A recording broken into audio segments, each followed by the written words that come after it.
إن الحمد لله نحمده ونستعينه ونستغفره ونعوذ بالله من شرور أنفسنا ومن سيئات أعمالنا. من يهده الله فلا مضل له ومن يضلل فلا هادي له، وأشهد أن لا إله إلا الله وحده لا شريك له، وأشهد أن محمدا عبده ورسوله.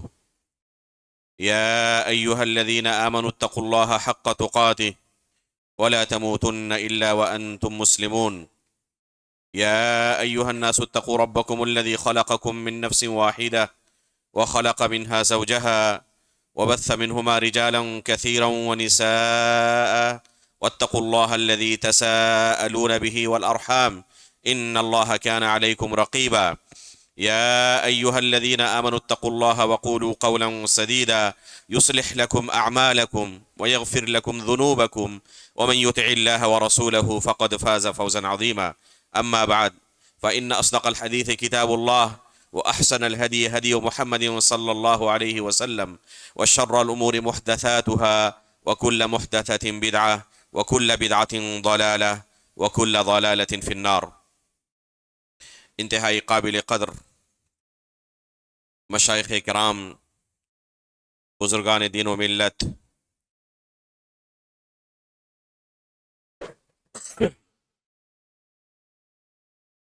محترم ساتھیوں اور پردہ نشین ماں و بہنوں،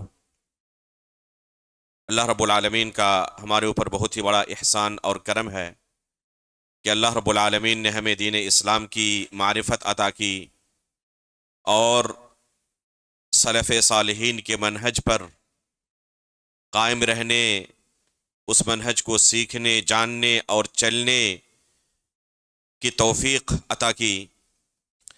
یہ اللہ رب العالمین کا بہت ہی بڑا احسان ہے، بہت ہی بڑا فضل ہے، کرم ہے۔ ورنہ دنیا کے اندر بہت سارے لوگ ایسے ہیں جو دین اسلام سے محروم ہیں، یا پھر اسلام کی نعمت تو ملی ہے لیکن سلف صالحین کے منہج پر چلنے کی توفیق نصیب نہیں ہوئی۔ شیخ الاسلام علامہ ابن تیمیہ رحمہ اللہ کے متعلق آتا ہے، کہا کرتے تھے کہ مجھے نہیں معلوم کہ اللہ رب العالمین کی کون سی نعمت میرے اوپر بڑی ہے، یہ نعمت کہ اللہ رب العالمین نے مجھے اسلام کی ہدایت دی، یا یہ نعمت کہ اللہ رب العالمین نے اسلام کی طرف منسوب مختلف فرقوں میں سے منہج سلف اہل السنہ والجماعہ کے منہج کی نعمت عطا کی۔ ان دونوں میں سے کون سی نعمت میرے لیے بڑی نعمت ہے، مجھے اس کا علم نہیں ہے۔ تو یقیناً صرف مسلمان ہو جانا یہ کافی نہیں ہے، بلکہ اس کے بعد ضروری ہے کہ اسی طرح ہم مسلمان بنے جس طرح اللہ کے رسول صلی اللہ علیہ وسلم کے صحابہ تھے، جس طرح ان کے نقش قدم پر چلنے والے تابعین تھے، تبع تابعین تھے، جن کے بارے میں اللہ رب العالمین نے خوشخبری سنائی ہے، والسابقون الاولون من المہاجرین والانصار والذین اتبعوہم بإحسان، کہ السابقون الاولون جو تھے مہاجرین اور انصار میں سے، اسی طرح ان کے نقش قدم پر چلنے والے لوگ جو ہیں، رضی اللہ عنہم ورضوا عنہ، کہ اللہ رب العالمین ان سے راضی ہیں اور اللہ رب العالمین ان کو راضی کر دیں گے۔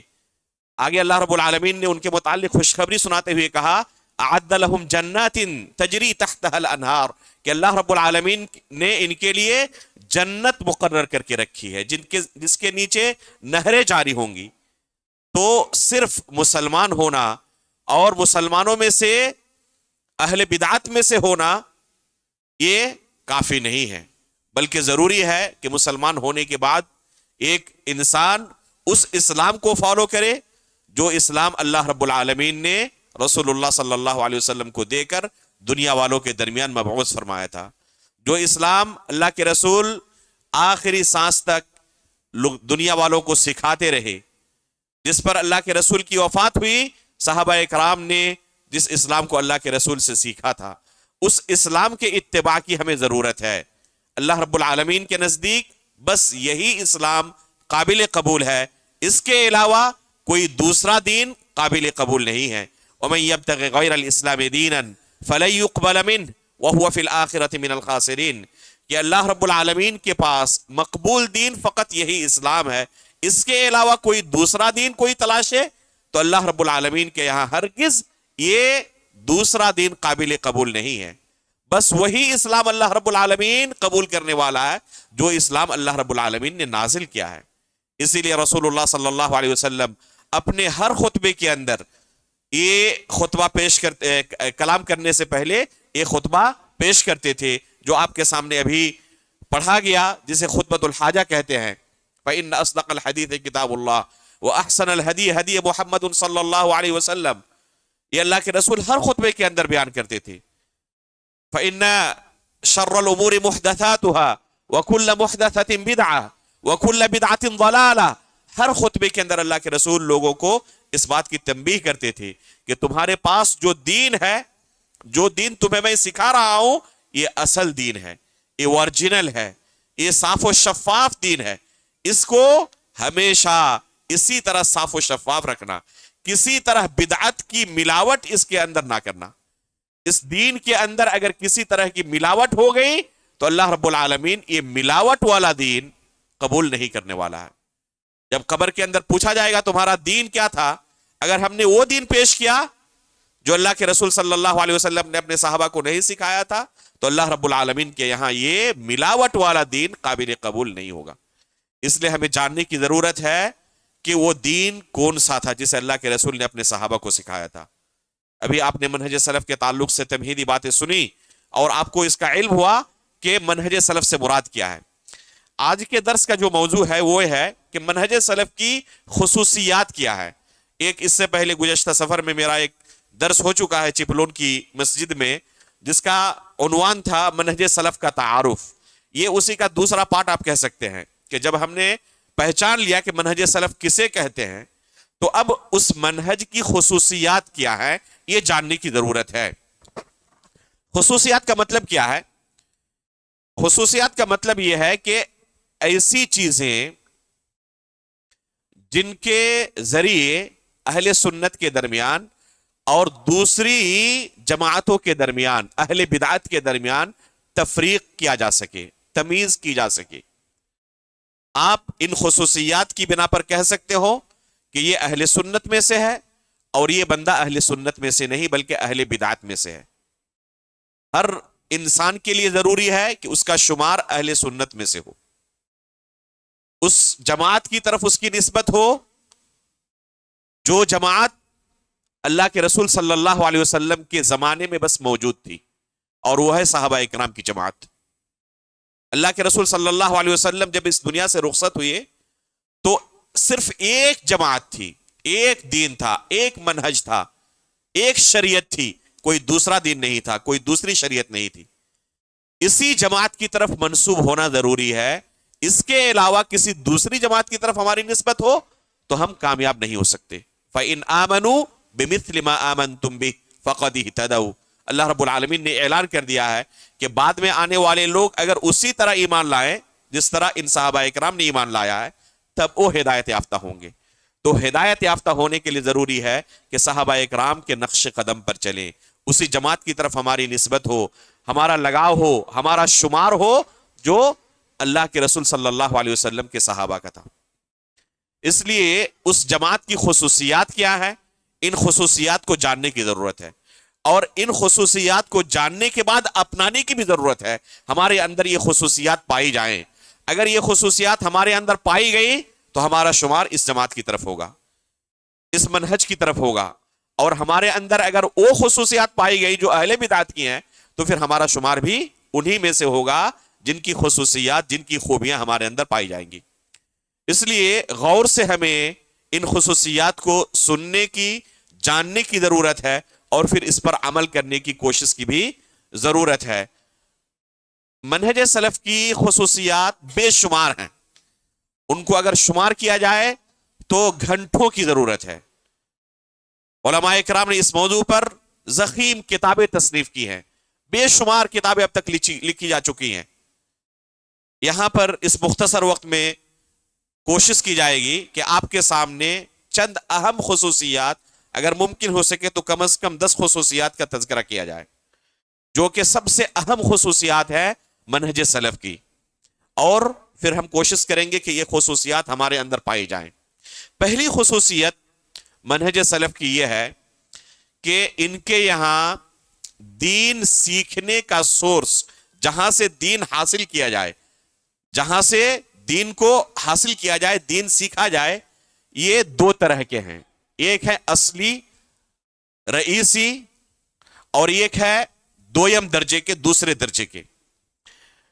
پہلے درجے کا جو مصدر ہے یا جو مصادر ہیں وہ ہے کتاب اللہ، سنت رسول اور اجماع امت۔ اہل سنت والجماعت کے نزدیک دین کہاں سے حاصل کیا جائے گا؟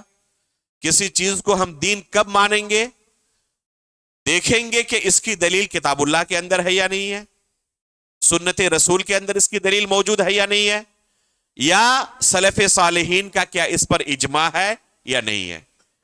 یہ ہے بنیادی مصادر اہل سنت والجماعت کے۔ اور دویم درجے کے مصادر ہیں، پہلا مصدر ہے عقل اور دوسرا مصدر ہے فطرت سلیمہ۔ عقل کا دخل ہے شریعت کے اندر، لیکن عقل مستقل کوئی سورس نہیں ہے، مستقل کوئی مرجع اور مصدر نہیں ہے، بلکہ یہ کتاب اللہ، سنت رسول اور اجماع امت کے تابع ہے۔ اسی طرح فطرت سلیمہ بھی ایک سورس ہے، لیکن یہ دوسرے درجے کا سورس ہے، یہ کتاب اللہ، سنت رسول اور اجماع امت کے تابع ہے۔ تو ہمارے نزدیک اصل مصدر ہمارا کیا ہونا چاہیے؟ دین ہم کہاں سے حاصل کریں؟ کسی چیز کی دلیل اگر ہم سے طلب کی جائے تو وہ دلیل ہم کہاں سے پیش کریں؟ قرآن مجید کے اندر، حدیث رسول کے اندر، یا اجماع کے اندر اگر اس کی دلیل موجود ہے تو وہ چیز دین بن سکتی ہے۔ اگر ان تینوں کے اندر کسی چیز کی دلیل موجود نہیں، یا عقل سلیم اور فطرت سلیمہ بھی اس کی تائید نہیں کرتی، تو اس چیز کو آپ دین نہیں مان سکتے، وہ شریعت کا درجہ حاصل نہیں کر سکتی۔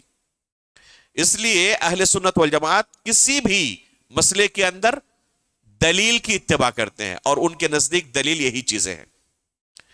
ابھی ہم نے شروع میں کیا کہا کہ خصوصیت کا مطلب یہ ہے کہ اہل بدعت سے تمیز ہو سکے۔ یہ پہلی چیز ہے جس سے اہل بدعت کے ساتھ اہل سنت کی تمیز ہو سکتی ہے۔ جتنی بھی جماعتیں اہل سنت والجماعت کے علاوہ ہیں، ان جماعتوں کی طرف آپ نظر دوڑائیں، ان کے نزدیک دین سیکھنے کا سورس، جہاں سے دین کو حاصل کریں، آپ یہ مصادر نہیں پائیں گے۔ چنانچہ جو مشہور دوسری جماعتیں ہیں، جن کو گمراہ جماعتوں میں سب سے اولیت کا درجہ حاصل ہے، سب سے پہلے جن کا تذکرہ کیا جاتا ہے، ان میں سے چند جماعتوں کی طرف آپ نظر دوڑائیں۔ جیسے خوارج کی جماعت ہے، ان کے نزدیک مصدر التلقی یا دین سیکھنے کا سورس، کہاں سے دین کو حاصل کیا جائے، کسی چیز کی دلیل کہاں سے اخذ کی جائے، آپ اگر اس جماعت کی طرف نظر دوڑائیں گے تو پائیں گے کہ ان کے یہاں قرآن کے متعلق بظاہر بہت تعظیم آپ کو نظر آئے گی۔ بظاہر آپ کو ایسا محسوس ہوگا کہ قرآن کی، کتاب اللہ کی حد سے زیادہ تعظیم کرتے ہیں، لیکن در حقیقت یہ قرآن کریم کو اپنے فہم سے سمجھتے ہیں، سلف صالحین کے فہم سے نہیں۔ بظاہر کیوں ہم نے تعظیم کہا کہ بظاہر تعظیم کرتے ہیں؟ آپ علی رضی اللہ تعالیٰ عنہ کے زمانے میں جب اس فرقے کا ظہور ہوا تھا، آپ دیکھیں گے کہ تحکیم کے مسئلے میں ان لوگوں نے قرآن کریم کو بلند کر کے کہنا شروع کیا، ان الحکم الا للہ۔ اسی طرح ومن لم يحكم بما انزل اللہ فاولئک هم الکافرون، کہ قانون صرف اور صرف اللہ رب العالمین کا چلے گا، جو اللہ رب العالمین کے قانون کے مطابق فیصلہ نہ کرے وہ کافر ہے۔ اس سے وہ کہنا کیا چاہتے تھے کہ علی رضی اللہ تعالیٰ عنہ اور ان کے جو مد مقابل ہیں معاویہ رضی اللہ تعالیٰ عنہ کی جماعت، یہ سب کے سب لوگوں کو اپنا حکم اور فیصل تسلیم کر چکے ہیں کہ فلاں فلاں اس معاملے کے اندر فیصلہ کریں گے، تو انہوں نے کتاب اللہ کو اپنا حکم تصور نہیں کیا، تسلیم نہیں کیا، اس لیے یہ سب کے سب کافر ہو چکے۔ اس قرآن کی آیت سے استدلال کرتے ہوئے یہ علی رضی اللہ تعالیٰ عنہ اور دوسرے صحابہ اکرام کو کیا کہتے تھے کہ یہ سب کے سب کافر ہو چکے ہیں۔ بظاہر قرآن کی تعظیم نظر آ رہی ہے، لیکن کیا حقیقت میں ان آیتوں کا یہی معنی ہے جو یہ خوارج سمجھ رہے تھے؟ علی رضی اللہ تعالیٰ عنہ نے سو کیا کہا تھا؟ کلمۃ حق ارید بها الباطل، کہ یہ آیت تو قرآن کی ہے لیکن اس کا معنی وہ نہیں ہے جو یہ کہنا چاہتے ہیں، یہ باطل معنی ہے۔ تو خوارج کے یہاں بظاہر قرآن کی تعظیم آپ کو نظر آئے گی۔ جہاں تک سنت رسول کا معاملہ ہے تو خوارج کے یہاں سنت رسول صرف وہاں پر حجت ہے، وہاں پر یہ شرعی دلیل مانتے ہیں جہاں پر قرآن کے مخالف انہیں نظر نہ آئے۔ چنانچہ یہ شرط لگاتے ہیں اور کہتے ہیں کہ حدیث اگر قرآن کے مخالف ہو تو ہم اس کو حجت نہیں مانتے۔ اب سوال پیدا ہوتا ہے کہ کیا یہ ممکن ہے کہ حدیث رسول قرآن کے مخالف ہو؟ حدیث کو قرآن کے مخالف کہنے کا لازمی نتیجہ کیا نکلتا ہے؟ گویا کہ اللہ کے رسول صلی اللہ علیہ وسلم نے قرآن کی مخالفت کی۔ اور کیا یہ ممکن ہے؟ جس پر قرآن نازل ہوا انہوں نے خود قرآن کو نہیں سمجھا اور اس قرآن کی مخالفت کی، گویا کہ آپ یہ کہنا چاہتے ہیں؟ تو حقیقت میں یہ ان کے فہم کا قصور ہے کہ وہ قرآن کی بعض آیتوں کو حدیث رسول سے کیا سمجھتے ہیں؟ مخالف سمجھتے ہیں، اور پھر اس بنا پر ان احادیث کو حجت تسلیم نہیں کرتے۔ مثلا رجم کی جو سزا ہے یہ حدیث کے اندر صریح طور پر موجود ہے، ایک دم بالکل صحیح سند سے۔ یہ کہتے ہیں کہ قرآن کے اندر یہ سزا موجود نہیں ہے، زنا کی سزا رجم یہ قرآن کے اندر موجود نہیں ہے۔ اللہ رب العالمین نے زانی کے تعلق سے کیا کہا؟ الزانیۃ والزانی فجلدوا کل واحد منہما مئۃ جلدہ۔ کہتے ہیں کہ دیکھیں اللہ رب العالمین نے قرآن کے اندر زانی کی سزا 100 کوڑے مارنا کہا ہے، اور حدیث کے اندر ہے کہ اگر شادی شدہ ہو تو اس کو کیا کر دیا جائے گا؟ رجم کر دیا جائے گا۔ یہ حدیث قرآن کے مخالف ہے، اس لیے اس حدیث کو ہم حجت نہیں مانتے، شریعت نہیں مانتے۔ یہ اہل سنت والجماعت کا منہج نہیں ہے۔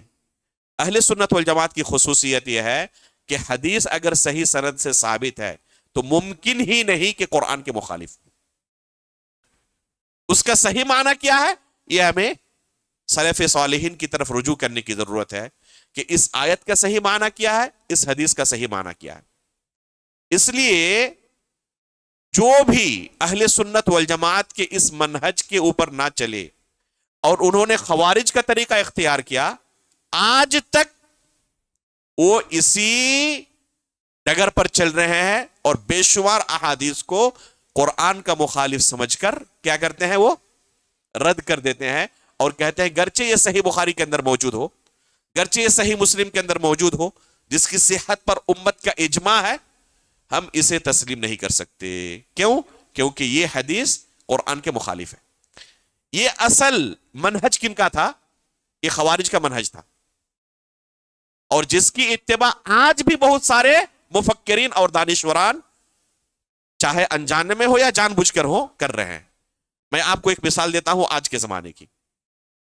مولانا مودودی کی آپ کتاب اٹھائیں، پائیں گے کہ ابراہیم علیہ الصلوۃ والسلام کی کذبات ثلاثہ والی جو حدیث ہے، یعنی کہ ابراہیم علیہ الصلوۃ والسلام نے، صحیح بخاری کی روایت ہے، یہ حدیث کہاں کی ہے؟ صحیح بخاری کی ہے۔ اللہ کے رسول صلی اللہ علیہ وسلم فرماتے ہیں کہ 3 موقعوں پر ابراہیم علیہ الصلوۃ والسلام نے جھوٹ بولا تھا۔ کذب کا اطلاق اس حدیث پر آیا ہے کہ اللہ کے رسول صلی اللہ علیہ وسلم فرماتے ہیں کہ ابراہیم علیہ الصلوۃ والسلام نے 3 موقعوں پر جھوٹ بولا تھا۔ وہ 3 موقع کیا کیا تھے؟ جب لوگ آئے ان کے پاس اور کہنے لگے کہ آج میلے کا دن ہے، چلے سب کے ساتھ میلے میں، تو انہوں نے کیا کہا تھا؟ میں بیمار ہوں، نہیں آ سکتا، حالانکہ حقیقت میں بیمار نہیں تھے۔ دوسرا جھوٹ کیا تھا؟ اپنے ہاتھوں سے جا کر بتوں کو توڑا تھا۔ لوگوں نے پوچھا کہ ان بتوں کی حالت کس نے کی؟ تو کیا کہا تھا کہ اسی بڑے بت نے یہ حالت کی ہے۔ حالانکہ ان بتوں کا توڑنے والا کون تھا؟ خود ابراہیم علیہ الصلوۃ والسلام تھے. تو یہ جھوٹ ہے. اور تیسرا جھوٹ کیا تھا؟ سارہ علیہ الصلوۃ والسلام ان کی زوجہ محترمہ تھی، بیوی تھی، لیکن اس کے متعلق کیا کہا تھا کہ یہ میری بہن ہے. صحیح بخاری کی روایت ہے کہ ابراہیم علیہ الصلوۃ والسلام نے 3 موقعوں پر جھوٹ کہا تھا. مولانا مودودی کہتے ہیں کہ ایک نبی کو جھوٹا ماننا یہ کہیں زیادہ سخت ہے بنسبت اس کے کہ اس حدیث کے جو راوی ہیں جنہوں نے یہ حدیث روایت کی ہے ان کو جھوٹا کہہ دیا جائے. اس لیے ایک نبی کو جھوٹا کہنے کی جرأت ہم نہیں کر سکتے. کیا کریں گے؟ اس حدیث کی جس نے روایت کی ہے، صحیح بخاری کے اندر اس حدیث کی جو سند ہے، ان راویوں کو متہم کرنا یہ اہون ہے، یہ زیادہ ہلکا معاملہ ہے. اس لیے ایک نبی کو جھوٹا ہم نہیں کہہ سکتے. کیوں؟ کیونکہ قرآن میں اللہ رب العالمین نے ابراہیم علیہ السلام کے متعلق کہا ہے انہ کان صدیقا نبیا. کیا کہا ہے؟ کہ وہ سچے نبی تھے. تو کہہ رہے ہیں کہ قرآن کہہ رہا ہے کہ ابراہیم علیہ السلام سچے تھے اور حدیث کہہ رہی ہے کہ ابراہیم علیہ السلام نے جھوٹ بولا تھا. تو ہم کس کی مانیں؟ قرآن کی یا حدیث کی؟ دیکھیں اس طریقے سے وہ کیا کرنا چاہتے ہیں کہ حدیث رسول کے اندر، اس ذخیرے کے اندر کچھ ایسی حدیثیں ہمیں مل جائیں گی جو قرآن کے مخالف ہو.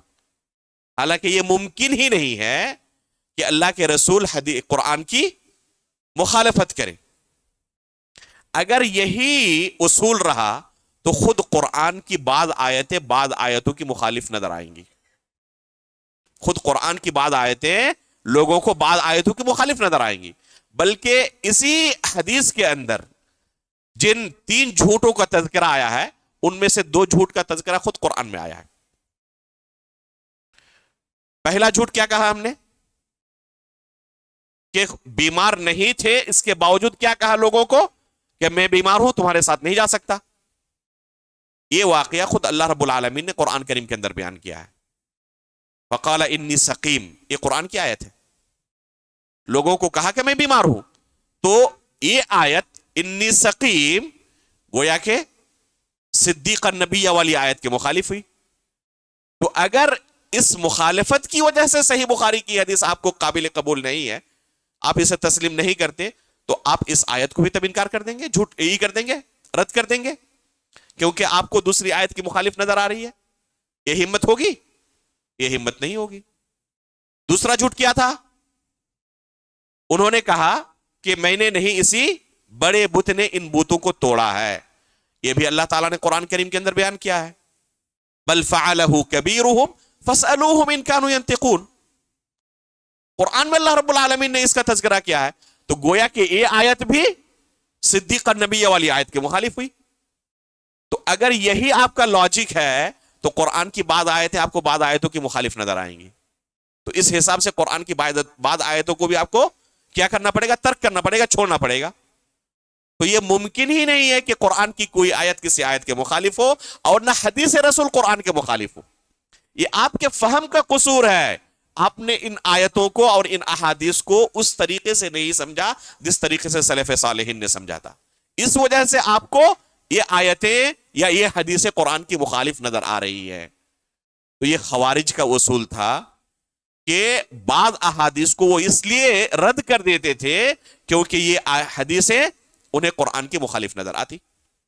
تو یہ اہل سنت والجماعت کا طریقہ نہیں کبھی رہا کہ اگر کوئی حدیث صحیح سند سے ثابت ہو جائے اور بظاہر قرآن کے مخالف نظر آئے تو انہیں ترک کر دیا جائے. بلکہ کیا کرتے ہیں اہل سنت والجماعت؟ ان حدیثوں کا یا ان آیتوں کا صحیح مفہوم کیا ہے، صحابہ اکرام نے کیا سمجھا تھا، تابعین نے کیا سمجھا تھا، اس کی طرف رجوع کرتے ہیں. اور وہاں پر بالکل واضح ہو جاتا ہے کہ کوئی تعارض نہیں ہے، کوئی مخالفت نہیں ہے. اسی طرح اجماع کے متعلق خوارج کا نظریہ کیا ہے؟ وہ اجماع کا یا تو سرے سے انکار ہی کر دیتے ہیں یا پھر اجماع کو قبول تو کرتے ہیں لیکن کن کا اجماع؟ جو ان کے نقش قدم پر چلے، جو ان کے منہج پر ہو. یعنی صرف خوارج کا اجماع ہی ان کے نزدیک قابل قبول ہے بس. اہل سنت والجماعت کا اجماع ان کے نزدیک قابل قبول نہیں ہے. تو اصل جو دین کا سورس ہے، اس جماعت کا اختلاف یہی سے شروع ہوتا ہے اہل سنت والجماعت کے ساتھ. اسی طرح اور ایک گمراہ جماعت ہے شیعوں کی جماعت. اس جماعت کے یہاں دین کا بنیادی سورس کیا ہے؟ کیا قرآن کریم جس طرح اہل سنت والجماعت کے نزدیک دین کے حاصل کرنے کا بنیادی سورس ہے، شیعوں کے نزدیک بھی بنیادی سورس قرآن کریم ہے؟ ایسی بات نہیں ہے، بلکہ آپ دنگ رہ جائیں گے اس جماعت کے متعلق کہ یہ جماعت قرآن کریم کو جو ابھی موجود ہے ہمارے درمیان اوریجنل قرآن مانتی ہی نہیں ہے. ان کا کہنا ہے کہ اس قرآن کے اندر صحابہ اکرام نے تحریف کر دی تھی، نعوذ باللہ. انہوں نے اپنی طرف سے آیتوں کو گھٹا دیا تھا، بڑھا دیا تھا، بہت ساری آیتوں کو چھپا لیا تھا. چنانچہ ایک کتاب لکھی ہے انہوں نے، فصل الخطاب فی اثبات تحریف کتاب رب الارباب. اس کا معنی کیا ہے کہ اس کتاب کے اندر یہ ثابت کر دیا گیا ہے کہ قرآن مجید اوریجنل شکل میں ہمارے پاس موجود نہیں ہے، یہ تحریف شدہ قرآن ہمارے پاس ہے. کس نے تحریف کی تھی؟ انہی صحابہ اکرام نے. یہ معاویہ رضی اللہ تعالیٰ عنہ کے تعلق سے، عثمان غنی رضی اللہ تعالیٰ عنہ کے تعلق سے اور دوسرے صحابہ اکرام کے تعلق سے جو بدزبانی کرتے ہیں، مقصد کیا ہے کہ کاتبین وحی تھے، ان کی سیرت کو داغدار کر دیا جائے تاکہ ان لوگوں نے جس قرآن کو جمع کیا ہے، جس قرآن کو لکھا ہے، وہ بھی غیر معتبر ٹھہر جائے. ابھی گزشتہ 1-2 سال پہلے کی بات ہے، ایک بہت بڑے شیعہ ذاکر نے علل اعلان لوگوں کے درمیان کہا کہ لندن کے اندر ایک قرآن انہیں ملا ہے جو کہ اصل اس زمانے کا قرآن ہے، جسے چیک کرنے کے بعد پتا چلا کہ جو کاغذ اس میں استعمال ہوا ہے وہ آج کے زمانے کا نہیں، یہ تقریباً 1300-1400 سال پرانا کاغذ ہے. اس لیے ہم اس زمانے کے قرآن سے ثابت کر دیں گے کہ یہ قرآن جو لوگوں کے درمیان ہے یہ اصل قرآن نہیں ہے. تو اس جماعت کا نظریہ کیا ہے قرآن کے متعلق؟ اس قرآن کو اللہ رب العالمین کی طرف سے نازل کردہ اصل قرآن یہ مانتے ہی نہیں ہے. تو یہ بنیادی اختلاف ہے اس جماعت کے ساتھ ہمارا. یہ دین کا سورس قرآن کو مانتا ہی نہیں، جس قرآن کو ہم اصل دین کا سورس مانتے ہیں، جہاں سے ہم اپنے دین کو حاصل کرتے ہیں، سیکھتے ہیں. اسی طریقے سے سنت رسول کے متعلق ان کا کیا کہنا ہے؟ کہتے ہیں کہ جن صحابہ اکرام کے واسطے سے یہ حدیثیں ہم تک پہنچی ہیں، یہ اکثر و بیشتر اللہ کے رسول کی وفات کے بعد مرتد ہو گئے تھے، نعوذ باللہ من ذالک. یہ سب کے سب کافر ہو چکے تھے. لہذا ان کے واسطے سے جو بھی حدیثیں پہنچیں گی ان کو ہم شریعت نہیں مان سکتے، دین نہیں مان سکتے. اس کا نتیجہ کیا نکلے گا؟ سنت رسول ان کے نزدیک حجت ہوگی، احادیث رسول کا جو ذخیرہ ہے ان کے نزدیک حجت ہی نہیں ہے، کیونکہ یہ مانتے ہیں کہ یہ تمام کے تمام صحابہ اکرام جنہوں نے یہ حدیث روایت کی ہے یہ سب کے سب کافر ہو چکے تھے، نعوذ باللہ من ذالک. چند صحابہ اکرام کو چھوڑ کر تمام صحابہ اکرام کے متعلق ان کا نظریہ یہ ہے، عقیدہ یہ ہے کہ یہ سب کے سب اللہ کے رسول کی وفات کے بعد مرتد ہو چکے تھے. جب خلافت کا مسئلہ آیا تو انہوں نے علی رضی اللہ تعالیٰ عنہ سے یہ حق چھین لیا اور آگے چل کر آل بیت کے ساتھ انہوں نے جھگڑے کیے، اس لیے سب کے سب مرتد ہو چکے تھے، نعوذ باللہ من ذالک. اسی طریقے سے اجماع کا معاملہ ہے تو یہ اجماع کا انکار کرتے ہیں. اگر کبھی تسلیم کرتے ہیں تو صرف شیعوں کا اجماع قبول کرتے ہیں، بس کسی دوسرے کا نہیں. اسی طرح اور ایک گمراہ فرقہ ہے معتزلہ کا، جن کے نزدیک اصل دین کی بنیاد عقل پر ہے. جن کے نزدیک اصل دین کی بنیاد کیا کس پر ہے؟ عقل پر ہے. اگر عقل کے مطابق قرآن کی آیتیں یا رسول اللہ صلی اللہ علیہ وسلم کی حدیثیں ہوئی تو قابل قبول ہے، اور اگر عقل کے اندر نہ آئی تو اسے نہیں مان سکتے. گویا کہ یہ کیا کرتے ہیں؟ عقل کو کتاب اللہ اور سنت رسول پر مقدم کرتے ہیں. اور اہل سنت والجماعت کا یہ طریقہ نہیں ہے. آگے انشاءاللہ تفصیل کے ساتھ اہل سنت والجماعت کی یہ خصوصیت ہم یہ بیان کریں گے کہ یہ کبھی بھی عقل کو شریعت پر مقدم نہیں کرتے. وہاں پر اس کی تفصیل آپ کے سامنے آئے گی. اسی طریقے سے ایک جماعت ہے اشاعرہ کی، جو کہ گمراہ جماعت ہے. یہ بھی عقل کو نقل پر مقدم کرتے ہیں. شرعی دلائل کتاب اللہ اور سنت رسول سے آپ ان کے سامنے پیش کریں، وہ عقل سے ان دلائل کو رد کر دیتے ہیں اور کہتے ہیں کہ یہ عقل کے اندر نہیں آتی، اس لیے ہم قبول نہیں کر سکتے۔ اسی طرح اجماع کا معاملہ ان کے یہاں ہے کہ یہ صرف متکلمین کے اجماع کو مانتے ہیں یا اپنے گروہ کے اجماع کو مانتے ہیں، اہل سنت والجماعت کے اجماع کو یہ تسلیم نہیں کرتے۔ اسی طرح صوفیوں کی جماعت ہے یا تبلیغیوں کی جماعت ہے جو ہمارے ملک کے اندر بہت زیادہ ہیں، ان کے یہاں دین حاصل کرنے کا سورس کیا ہے؟ گزشتہ کل اشارہ کیا گیا تھا، ان کے یہاں دین حاصل کرنے کا سورس، دین سیکھنے کا سورس اصل قرآن مجید اور حدیث رسول نہیں ہے، بلکہ کشف کے ذریعے، خواب کے ذریعے، اس طرح کی من گڑھت چیزوں کے ذریعے یہ دین حاصل کرتے ہیں۔ چنانچہ ان کے جو بڑے بڑے اولیاء ہیں ان کے متعلق آپ معلوم کریں، پائیں گے کہ یہ قرآن و حدیث پڑھ کر بڑے عالم ہوئے یا کس طریقے سے بڑے عالم ہوئے؟ نہیں، یہ قرآن و حدیث پڑھ کر بڑے عالم نہیں ہوئے، آپ کے ذریعے یا کشف کے ذریعے انہیں پوری شریعت عطا کر دی گئی۔ آپ ان کے سامنے کوئی چیز پیش کریں کہ قرآن کے مخالف ہے، حدیث کے مخالف ہے، تو وہ کیا کہتے ہیں آپ کو کہ آپ نے ان اسانید سے اس دین کو حاصل کیا نا، ہم نے ڈائریکٹ اللہ سے حاصل کر لیا ہے۔ کہہ رہے ہیں کہ آپ کی سند تو بہت لمبی ہے، ہماری سند سنیں، حدثنی قلبی عن ربی، میرے دل نے ڈائریکٹ میرے رب سے روایت کیا ہے، کوئی بیچ میں واسطہ نہیں، اللہ کے رسول کی بھی ضرورت نہیں، جبریل کی بھی ضرورت نہیں۔ تو اس جماعت کی گمراہیاں آپ اگر دیکھنے جائیں تو دنگ رہ جائیں گے، ان کے یہاں عقل نام کی کوئی چیز نہیں ہے۔ دوسری جماعتوں کے یہاں کیا ہے؟ وہ عقل کو شریعت پر مقدم کر دیتے ہیں۔ اہل سنت والجماعت کے اندر اعتدال دیکھیں، عقل کو اصل نہیں مانتے، تابع مانتے ہیں، انکار بھی نہیں کرتے۔ چنانچہ بہت سارے مسائل کے اندر خود قرآن کریم کے اندر اللہ رب العالمین نے بے شمار آیتیں ایسی نازل کی کہ عقل والوں کو اللہ تعالیٰ نے خطاب کیا ہے، ان فی اختلاف اللیل والنہار، ان فی خلق السماوات والارض واختلاف اللیل والنہار لآیات لأولی الالباب، اللہ رب العالمین نے کہا ہے، وفی انفسکم افلا تبصرون، اللہ رب العالمین نے عقل والوں کو خطاب کیا ہے۔ تو عقل شرعی دلیل ہے لیکن اصل نہیں ہے بلکہ تابع ہے۔ تو ہم عقل کا کلیتاً انکار نہیں کرتے، لیکن عقل کو نقل پر مقدم نہیں کرتے، عقل کو تسلیم کرتے ہیں، فطرت سلیمہ کو تسلیم کرتے ہیں کہ فطرت سلیمہ بھی شرعی دلیل ہے لیکن یہ کتاب اللہ اور سنت رسول کے تابع ہے، اس کے اوپر نہیں ہے۔ کچھ جماعتیں ایسی ہیں جو عقل کو کتاب اللہ اور سنت رسول پر مقدم کر دیتے ہیں، اور یہ صوفیہ کی جماعت ہے، ان کے نزدیک عقل نام کی کوئی چیز ہی نہیں ہے، یعنی کوئی شخص عقل مند یہ تصور ہی نہیں کر سکتا کہ یہ بھی دین ہو۔ ایک بندہ آپ کے پاس یہی بیٹھا ہوا ہے، نماز کا وقت ہو گیا، نماز نہیں پڑھی، آپ اگر ان کو کہیں کہ اتنے بڑے آپ کے امام ہیں، یہ نماز کا وقت ہو گیا نماز بھی نہیں پڑھتا، کہہ رہے نہیں وہ ابھی گئے تھے مکہ اور وہاں نماز پڑھ کے آئے ہیں، وہ یہی بیٹھے ہوئے ہیں، اور کہنا کیا ہے کہ یہیں سے وہ چلے گئے مکہ اور وہاں مسجد حرام میں امام حرم کے پیچھے نماز پڑھ کے آئے ہیں۔ کوئی عقل مند تصور کر سکتا ہے، اسے تسلیم کر سکتا ہے؟ لیکن اس جماعت کے یہاں سب چلتا ہے۔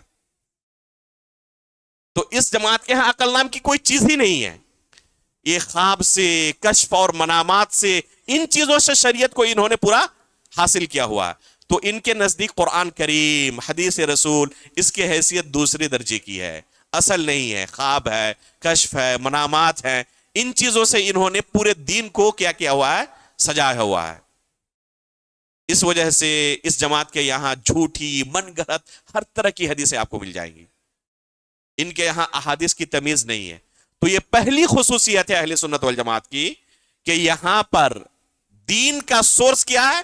قرآن مجید ہے، حدیث رسول ہے، اجماع ہے، یہ اصل بنیاد ہے دین کی۔ اس کے بعد عقل سلیم کو بھی ہم مانتے ہیں، اس کا رد نہیں کرتے، لیکن شریعت کے، کتاب اللہ اور سنت رسول کے تابع مانتے ہیں۔ فطرت سلیمہ کو بھی شرعی مصدر ہم مانتے ہیں، بہت سارے مسائل کے اندر فطرت سلیمہ گواہی دے دیتی ہے کہ یہ چیز شریعت نہیں ہو سکتی۔ مثلا کوئی زنا کرے، کوئی شراب پیے، اگر کسی کو کتاب اللہ اور سنت رسول کا علم بھی نہ ہو تو اس کی فطرت سلیمہ کہہ دے گی کہ یہ شریعت اللہ کی نہیں ہو سکتی۔ اللہ رب العالمین نے فطرت کے اندر ڈال دیا اسے، اللہ رب العالمین بلند و بالا ہے، اللہ رب العالمین نے فطرت کے اندر ڈال دیا ہے۔ زنا حلال نہیں ہو سکتا، یہ اللہ رب العالمین نے فطرت کے اندر ڈال دیا ہے. تو فطرت سلیمہ بھی شرعی دلیل ہے، لیکن یہ کتاب اللہ اور سنت رسول کے تابع ہے. یہ ہے اہل سنت والجماعت کی پہلی خصوصیت.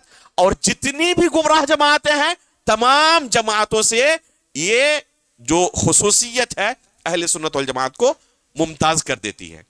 دوسری خصوصیت یہ ہے کہ کتاب اللہ اور سنت رسول کے جو نصوص ہیں، یعنی قرآن کی آیت ہو یا کوئی حدیث رسول ہو، اہل سنت والجماعت ان نصوص کو، ان دلائل کو سلف صالحین کے فہم کے مطابق سمجھتے ہیں، منمانی تفسیر نہیں کرتے. یہ بہت بڑی خصوصیت ہے اہل سنت والجماعت کی. یہ دوسری خصوصیت ہے. کوئی آیت یا کوئی حدیث کسی مسئلے میں آپ پیش کریں تو اہل سنت والجماعت اس کی منمانی تعویل نہیں کرتے، بلکہ سلف صالحین نے اس آیت کا جو معنی سمجھا ہے اسی معنی کو برحق معنی سمجھتے ہیں، برحق تفسیر اس کی سمجھتے ہیں، اور اس کے علاوہ جو دوسرے معنی لوگ اپنی منمانی طور پر بیان کرتے ہیں ان معانی کو، ان تفاسیر کو باطل سمجھتے ہیں. مثال سے بات زیادہ واضح ہو جائے گی. جیسے اللہ رب العالمین نے قرآن کریم کے اندر کہا الرحمن علی العرش استوى. استوا کا معنی عربی زبان کے اندر تمام سلف صالحین اس بات پر متفق ہیں. جتنی بھی تفسیریں آپ پالیں سلف صالحین کی، تمام کے اندر صرف آپ کو 4 معنی ملیں گے لفظ استوا کے. کیا کیا ہے؟ علا، ارتفع، صعیدہ اور استقرہ. ان 4 الفاظ سے سلف صالحین استوا کی تفسیر کرتے ہیں، معنی بیان کرتے ہیں. 3 جو شروع کے الفاظ بیان کیے گئے علا، ارتفاع اور صعیدہ، تقریباً یہ ہم معنی ہے، جس کا معنی ہوتا ہے بلند ہونا، چڑھنا، اوپر ہونا. اور استقرہ کا معنی ہوتا ہے استقرار پکڑنا. آسان لفظوں میں اگر اردو میں ہم کہنا چاہیں الرحمن علی العرش استوى کا کیا معنی ہے؟ کہ اللہ رب العالمین عرش پر مستوی ہوا. اللہ رب العالمین عرش پر ہے، اس سے بھی آسان لفظوں میں کہیں. یہ سلف صالحین کے نزدیک متفقہ معنی ہے اس آیت کا.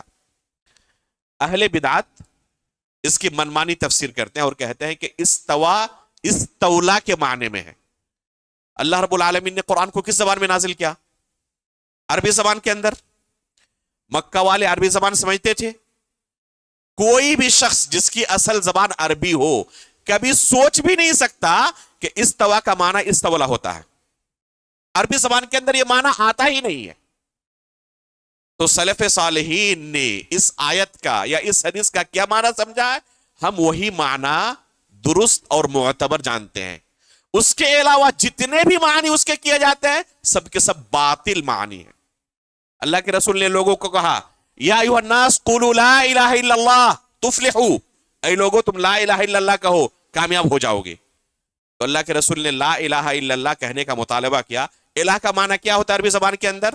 صرف اور صرف ایک معنی ہوتا ہے، معبود. اس کے علاوہ جتنے بھی معنی کیے جاتے ہیں اس کلمے کے وہ سب کے سب باطل معنی ہیں، کیونکہ سلف صالحین نے اس لفظ کا اس کے علاوہ کوئی دوسرا معنی نہیں کیا ہے. تو ہم کتاب اللہ کو، سنت رسول کو کس طریقے سے سمجھتے ہیں؟ منمانی تعویل کرتے ہیں اس کی. جو ہم نے سیکھا، ہم نے سمجھا وہی اس کا معنی ہے؟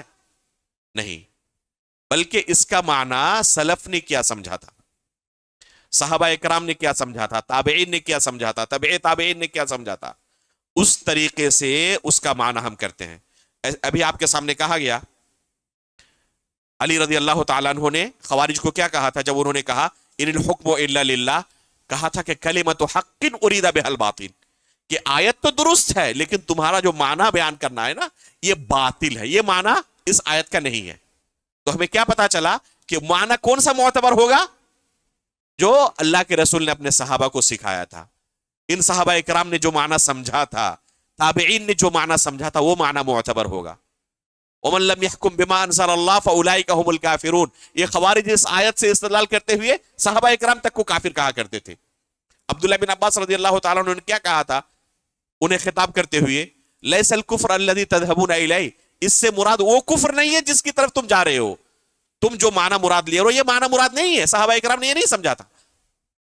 عبداللہ بن عباس رضی اللہ تعالیٰ عنہ گئے خوارج کے پاس مناظرے کے لیے، اور انہیں کیا کہا کہ تمہاری جماعت میں ایک بھی بندہ صحابہ کرام میں سے نہیں ہے، یہ تمہارے گمراہ ہونے کی دلیل ہے، یہ تم جو سمجھ رہے ہو یہ سمجھ عین گمراہی ہے، اس کی سب سے بڑی دلیل کیا ہے کہ تمہارے میں سے کوئی بھی ایک بندہ صحابہ کرام میں سے نہیں ہے۔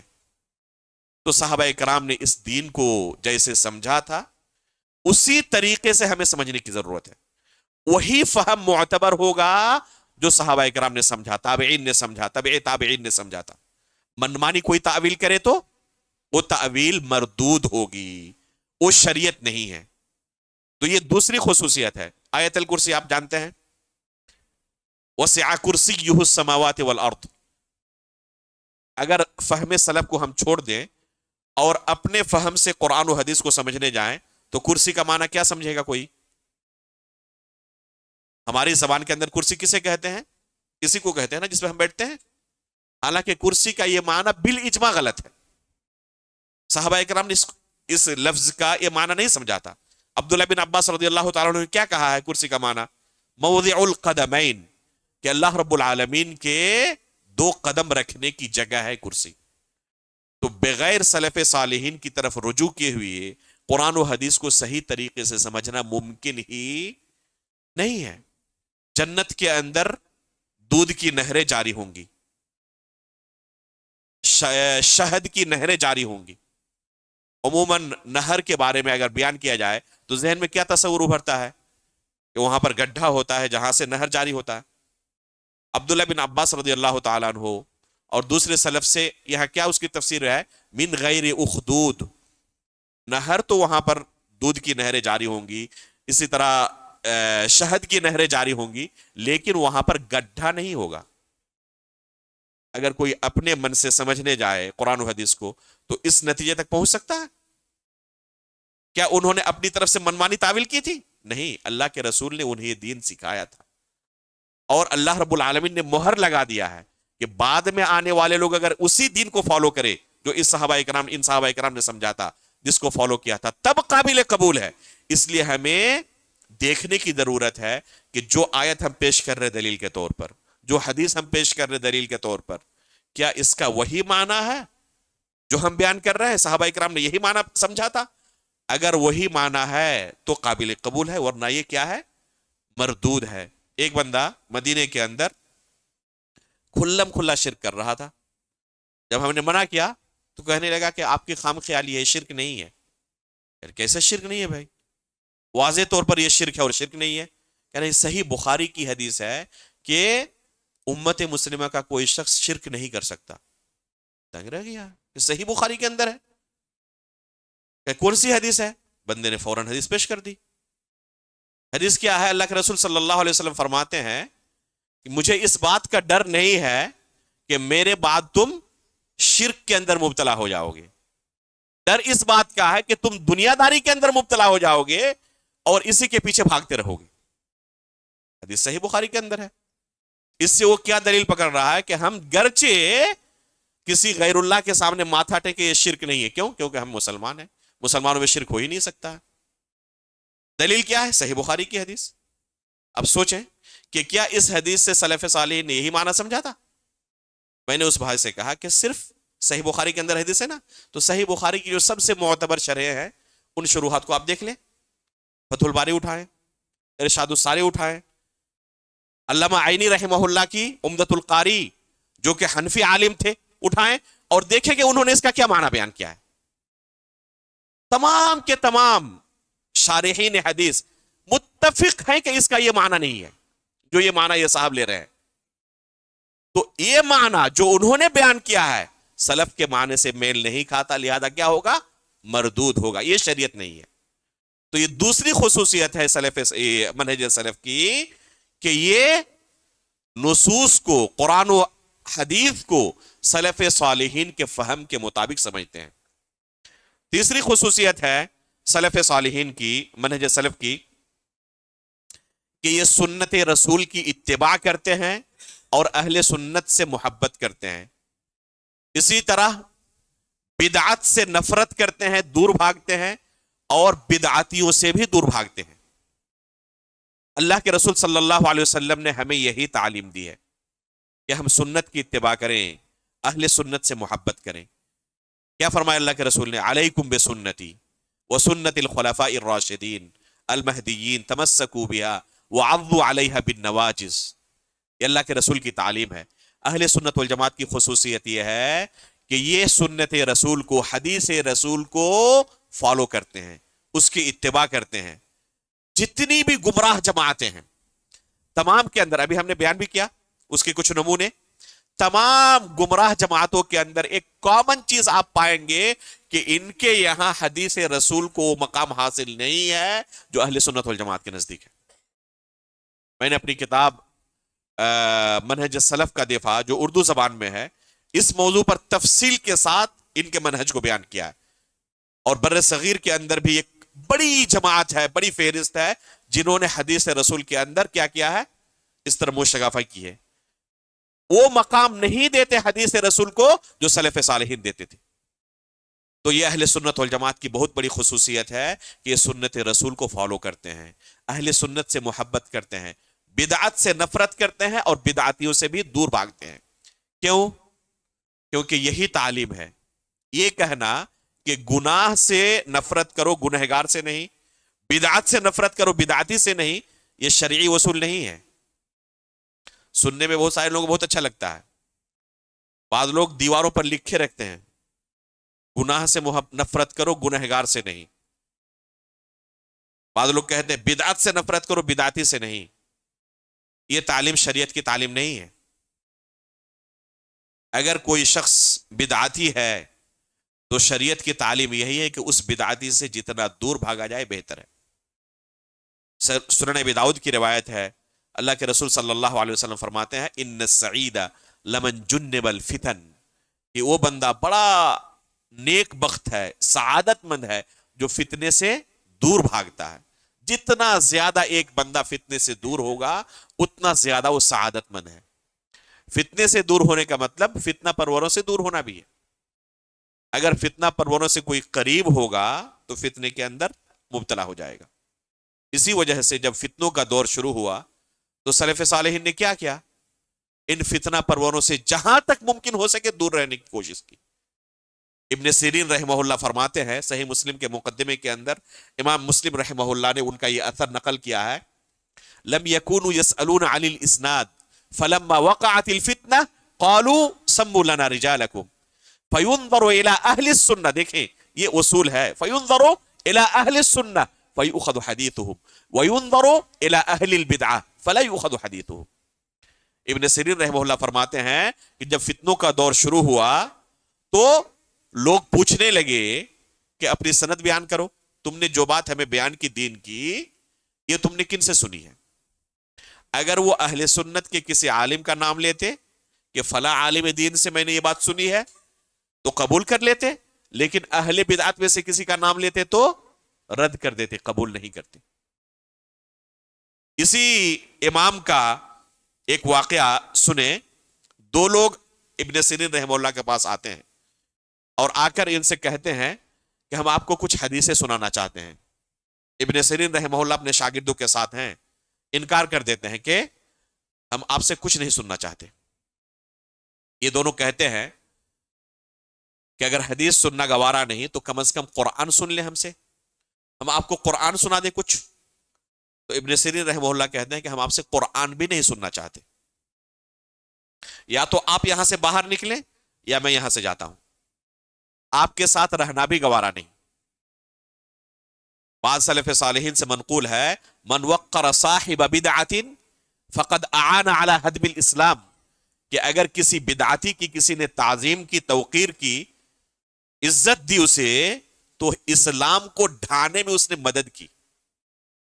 تو کسی بدعتی کی تعظیم کرنا، کسی بدعتی کے قریب جانا، یہ اہل سنت والجماعت کا طریقہ نہیں رہا ہے۔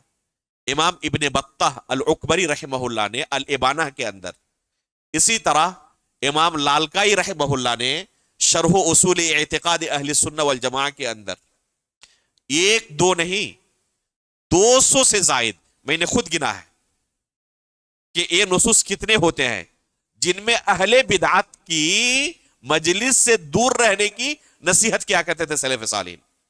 ایک دو نہیں، 200 سے زائد نصوص ہیں جن میں اہل بدعت سے وہ دور رہنے کے لیے کہا کرتے تھے کہ ان سے دور رہو. کیوں؟ کیونکہ ان کے پاس جو دین تھا نا وہ اصل اور اوریجنل شکل کے اندر تھا، صاف و شفاف شکل میں، اور یہ نہیں چاہتے تھے کہ اس پر کسی بھی طرح کسی بدعت کی کوئی ملاوٹ ہو جائے، دور سے کوئی چھیٹا بھی پڑ جائے. جیسے آپ کسی صاف سفید کپڑے کو پہن کر چل رہے ہو اور وہاں پر کیچڑ ہو اور وہاں سے لوگ بھی چل رہے ہو تو کتنی کوشش کرتے ہیں کہیں سے ایک دھبا بھی آپ کے کپڑے پر نہ پڑ جائے. تو اسی طریقے سے ان صحابہ اکرام کے پاس، تابعین کے پاس، تبعی تابعین کے پاس جو دین تھا یہ اوریجنل شکل میں تھا. یہ نہیں چاہتے تھے کہ اس پر کسی بدعت کا کوئی دھبا بھی لگ جائے. اس لیے کوئی آ کر کہتا کہ ہم آپ کو کچھ سنانا چاہتے ہیں، ایک جملہ سن لیں تو کان میں انگلی ڈال لیتے تھے اور کہتے کہ آدھا جملہ بھی نہیں سننا چاہتے آپ سے ہم. یہ طریقہ ہوتا تھا. کس وجہ سے؟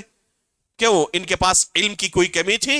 آج بہت سارے لوگوں سے آپ کہیں کہ یہ سلف صالحین کا طریقہ تھا یا اس طرح بدعتیوں سے دور رہنے کی ضرورت ہے، کوئی بدعت ان کی طرف سے آپ کے دل کے اندر گھر نہ کر جائے، کسی بدعت کے آپ شکار نہ ہو جائے، تو بعض لوگ کیا کہتے ہیں؟ Over confidence. دیکھیں، حالانکہ شریعت کے بنیادی اصول کا انہیں علم نہیں ہے. کہتے ہیں کہ جو اچھی چیزیں ہوں گی ہم قبول کر لیں گے اور جو بری چیزیں ہوں گی نا، غلط چیزیں ہوں گی، ان کو چھوڑ دیں گے، ان کو نہیں لیں گے. کیا فوراً سنتے ہی ہم ان کی بدعتوں کو قبول کر لیں گے؟ اتنا بھی ہمارے پاس سینس نہیں ہے؟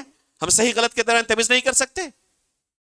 میرے بھائیوں، سلف صالحین کی بلکہ رسول اللہ صلی اللہ علیہ وسلم کی یہی نصیحت ہے. جنہوں نے اس نصیحت پر عمل نہیں کیا ان کا انجام بڑا برا ہوا. آپ پوری تاریخ اٹھا کر دیکھ لیں، جنہوں نے بھی اس نصیحت پر عمل نہیں کیا ان کا انجام اچھا نہیں ہوا. عمرو بن عبید المعتزلی ایک زمانے میں بڑے محدثین میں سے شمار ہوتے تھے، بلکہ ان کے درس میں بڑے بڑے محدثین بیٹھا کرتے تھے. بڑے محدثین جیسے حماد بن زید ہے، حماد بن سلمہ ہے، سفیان بن عیینہ ہے، ان جیسے کبار ائمہ جرح و تعدیل نے ان کی تعریف کی ہوئی ہے. ایک زمانہ ان کا ایسا گزر چکا تھا.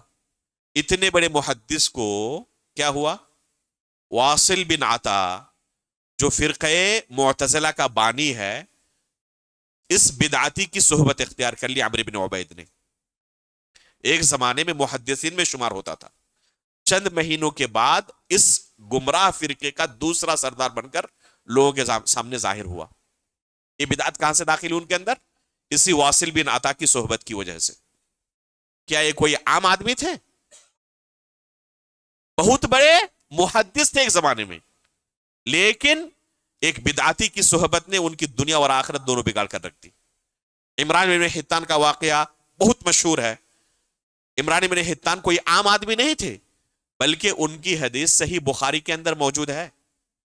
اور امام بخاری رحمہ اللہ اپنی اس کتاب کے اندر عام لوگوں کی حدیث روایت کرتے ہیں یا کس طرح کے محدثین کی حدیث روایت کرتے ہیں، آپ لوگ اچھی طرح واقف ہوں گے. ان کا یہ مقام تھا ایک زمانے میں کہ صحیح بخاری کے اندر ان کی حدیث آ گئی ہے. کیا ہوا ان کے ساتھ؟ ایک خاتون نے جو بہت خوبصورت تھی نکاح کا پیغام دیا. لوگوں نے فوراً نصیحت کی، دیکھیں یہ خارجی فکر کی ہے، آپ اگر شادی کریں گے تو ہو سکتا ہے کہ آپ کا دین و ایمان بھی اسی طرح ہو جائے، اس لیے اس سے دور رہے، اسی میں عافیت ہے. انہوں نے کیا کہا؟ یہی جو اوور کانفیڈنس لوگوں کے اندر ہوتا ہے نا، خود اعتمادی ہوتی ہے کہ ہم اتنے بڑے عالم دین ہیں، کیسے گمراہ ہو جائیں گے، دوسروں کی صحبت اختیار کرنے سے ہی فوراً ان کی باتیں تھوڑے قبول کر لیں گے. انہوں نے لوگوں کو کہا کہ میں تو ان کا دین قبول نہیں کروں گا، ان کا منہج اختیار نہیں کروں گا، اہل سنت کی طرف اس خاتون کو میں لے کے آؤں گا. اور اس زعم میں مبتلا ہو کر اس خاتون سے شادی کر لی. چند مہینوں کے بعد یہ خوارج کے سردار میں شمار ہونے لگے. عمران بن حطان خوارج کے سردار میں شمار ہوتے ہیں، حالانکہ وہ شروع سے اس فکر کے نہیں تھے. ایک زمانہ ان کا یہ گزرا ہے کہ بڑے بڑے محدثین ان کے درس میں بیٹھا کرتے تھے، لیکن بعد میں کیا ہوا؟ یہ خوارج کے سرداروں میں شمار ہونے لگے. تو جنہوں نے اس نصیحت پر عمل نہیں کی ان کا نتیجہ اچھا نہیں گزرا. اس لیے اہل سنت والجماعت کی اس خصوصیت کو ہمیشہ اپنانے کی ضرورت ہے. سنت سے محبت کریں، اہل سنت سے محبت کریں، بدعات سے نفرت کریں اور بدعاتیوں سے دور بھاگیں. چوتھی خصوصیت اہل سنت والجماعت کی یہ ہے کہ یہ صحیح احادیث، ثابت شدہ جو احادیث ہیں، انہیں دین کا درجہ دیتے ہیں، شریعت مانتے ہیں، حجت مانتے ہیں، دلیل مانتے ہیں. لیکن جو حدیثیں ثابت نہیں ہیں، ضعیف ہیں، انہیں دین کا درجہ نہیں دیتے. اہل سنت والجماعت کی بہت بڑی خصوصیت ہے. جو دوسری گمراہ جماعتیں ہیں ان کے اندر آپ دو طرح کی صفت پائیں گے. ان کا منہج کیا ہے؟ بعض گمراہ فرقے آپ پائیں گے کہ ضعیف سے ضعیف بلکہ موضوع اور من گڑت حدیثوں کو بھی کیا کرتے ہیں؟ شریعت کا درجہ دے دیتے ہیں. جیسے کہ ابھی آپ کے سامنے بیان کیا گیا تبلیغیوں کے بارے میں اور صوفیوں کے بارے میں. ان کے یہاں کوئی تمیز نہیں، بلکہ آپ دیوبندیوں کے یہاں بھی اور بریلویوں کے یہاں بھی یہی پائیں گے. ضعیف سے ضعیف بلکہ بے سرد، بے سروپا روایتیں ان کے یہاں دین کا درجہ رکھتی ہیں. اب تحقیق کرنے جائیں یہ حدیث کس درجے کی ہے، اس کا حکم کیا ہے، پتا چلا کہ یہ ہے اس کی کوئی سند ہی نہیں ہے، یہ اگر ہے تو موضوع ہے. ایسی حدیثوں پر انہوں نے دین کی بنیاد کھڑی کی ہوئی ہے. ایک طرف یہ لوگ ہیں، دوسری طرف کچھ جماعتیں ایسی ہیں جو صحیح بخاری کی حدیث بھی رد کر دیتے ہیں اور اسے دین کا درجہ نہیں دینا چاہتے. کیوں؟ کہتے ہیں کہ یہ خبر احاد میں سے ہے، متواتر نہیں ہے. جب تک متواتر نہ ہو جائے اسے ہم دین نہیں مان سکتے. اہل سنت والجماعت ان دونوں افراط و تفریط سے پاک ہے. نہ متواتر ہونے کی شرط لگاتے ہیں اور نہ ضعیف و موضوع روایتوں کو بھی دین کا درجہ دیتے ہیں، بلکہ کیا کہتے ہیں؟ کوئی بھی حدیث اگر صحیح سند سے ثابت ہو جائے، گرچہ وہ احاد ہو، متواتر نہ ہو، وہ دین کا حصہ ہے. اور حدیث رسول اور قرآن مجید کے اندر یہ کوئی تفریق نہیں کرتے، بلکہ حجت ہونے میں، شریعت ہونے میں، دین کی دلیل ہونے میں دونوں کا مقام برابر ہے، یکساں ہے. قرآن کا اوپر، حدیث کا نیچے، یہ نہیں کہتے. یہ چیز غور سے سنیں. بہت سارے لوگ بلکہ اہل حدیثوں کے اندر بھی اس فرق کو ملحوظ نہیں رکھتے اور اہل بدعات کی کتابیں پڑھتے پڑھتے یہ بدعات بھی ان کے ذہن کے اندر گھر کر گئی ہے اور بلا سوچے سمجھے ایسی عبارتیں لکھتے ہیں. امام خطیب بغدادی رحمہ اللہ نے الکفایہ کے اندر ایک باب قائم کیا ہے کہ قرآن مجید اور حدیث رسول حجت ہونے میں، شریعت ہونے میں ایک درجے کے ہیں، دونوں کا درجہ برابر ہے. قرآن پہلے حدیث بعد میں، ایسا نہیں ہے. یعنی کسی مسئلے کی آپ کو دلیل دینی ہو، ایک نے قرآن کی دلیل پیش کی، دوسرے نے حدیث کی دلیل پیش کی، دونوں برابر ہے. اس کی بات کو ترجیح حاصل اس لیے نہیں ہوگی کیونکہ اس کے پاس قرآن کی دلیل ہے، اور اس کی بات کو مرجو اس لیے نہیں کہا جائے گا کیونکہ اس کے پاس حدیث کی دلیل ہے. دلیل ہونے میں، شریعت ہونے میں، حجت ہونے میں قرآن اور حدیث کو ایک درجہ حاصل ہے. دونوں میں سے کسی ایک کو اعلیٰ اور برتر ہونے کا درجہ حاصل نہیں ہے. لیکن شرف کے اعتبار سے قرآن کریم یہ اللہ رب العالمین کا کلام ہے، اس کی تلاوت عبادت ہے، یہ وحی متلو ہے، اس کی تلاوت آپ کر سکتے ہیں. اس کے لیے بہت سارے شروط و ضابطے علماء نے بیان کیے ہیں جن سے بعض مختلف ہی بھی ہیں. جیسے وضو کرنا بعض علماء نے کہا کہ شرط ہے، یہ حدیث کے تعلق سے نہیں کہتے. کفار کے ملک میں قرآن کو لے کر جانا، اس بارے میں علماء کے نزدیک اختلاف ہے، حدیث کے متعلق وہ نہیں ہے. تو قرآن کریم کو شرف کے اعتبار سے اعلیٰ مقام حاصل ہے حدیث رسول سے، کیونکہ یہ اللہ کا کلام ہے.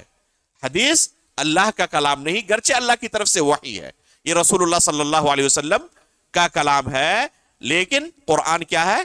یہ اللہ رب العالمین کا کلام ہے. اس اعتبار سے، شرف کے اعتبار سے، عزت کے اعتبار سے قرآن کو اعلیٰ درجہ حاصل ہے. لیکن شریعت ہونے کے اعتبار سے، دلیل ہونے کے اعتبار سے دونوں کا درجہ سیم ہے، برابر ہے، اس میں کوئی فرق نہیں ہے. پانچویں خصوصیت اہل سنت والجماعت کی یہ ہے کہ یہ نقل کو عقل پر مقدم کرتے ہیں. اس کی طرف اشارہ گزر چکا ہے، اب تفصیل سنیں.